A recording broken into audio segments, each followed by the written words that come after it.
రామ్ చరణ్ ఉపాసనల కూతురు క్లీంకార పుట్టి సంవత్సరం అయిపోయింది. గత సంవత్సరం జూన్ 20న మెగా ఇంట్లోకి మహాలక్ష్మి వచ్చింది. క్లీంకార రాకతో మెగా ఇంట సంబరాలు నెలకొన్నాయి. మెగా ఫ్యాన్స్ పండగ చేసుకున్నారు.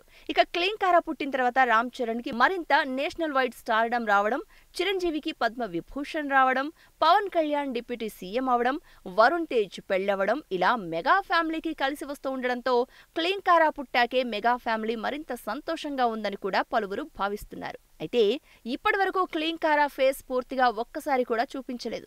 పలుమార్లు క్లీంకార ఫోటోలు బయటకు వచ్చిన ప్రతిసారి ఫేస్ కనిపించకుండా జాగ్రత్త పడ్డారు. తాజాగా క్లీంకార పుట్టి సంవత్సరం అయినందుకు ఫస్ట్ బర్త్డే సందర్భంగా ఉపాసన తన సోషల్ మీడియాలో ఓ ఎమోషనల్ వీడియో షేర్ చేసింది. ఈ వీడియోలో చరణ్, ఉపాసన ఇద్దరూ కూడా ఉపాసన ప్రెగ్నెన్సీ వచ్చినప్పటి నుంచి బేబీ పుట్టేంత వరకు ఎలా ఫీల్ అయ్యారో చెప్తూ ఎమోషనల్ అయ్యారు. తమను అందరూ పిల్లల గురించి అడిగేవాళ్లని, పెళ్లైన 11 ఏళ్ల తర్వాత పాప పుట్టడం అందరికీ హ్యాపీగా ఉందని, తనని ఫస్ట్ టైం ఎత్తుకున్నప్పుడు మర్చిపోలేను అని, తను పుట్టినప్పుడు అభిమానులు అందరూ సెలబ్రేట్ చేసుకున్నారని చెప్తూ ఏడ్చేశారు చరణ్, ఉపాసన. అలాగే ఉపాసన ప్రెగ్నెన్సీ నుంచి పాప పుట్టి బారసాల అయి పేరు అనౌన్స్ చేసే వరకు విజువల్స్ గా చూపించారు.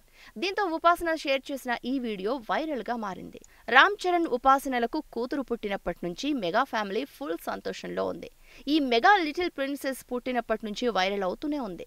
క్లీంకారగా పేరు పెట్టినప్పటి నుంచి ఈ పేరు కూడా వైరల్ అవుతోంది. అయితే ఇప్పటికే అనేక సార్లు క్లీంకార ఫోటోలు బయటకు వచ్చాయి. ఉపాసన లేదా రామ్ చరణ్ మెగా ఫ్యామిలీలో ఎవరో ఒకరు క్లీంకారను ఎత్తుకున్నప్పటి ఫోటోలు బయటకు వచ్చాయి.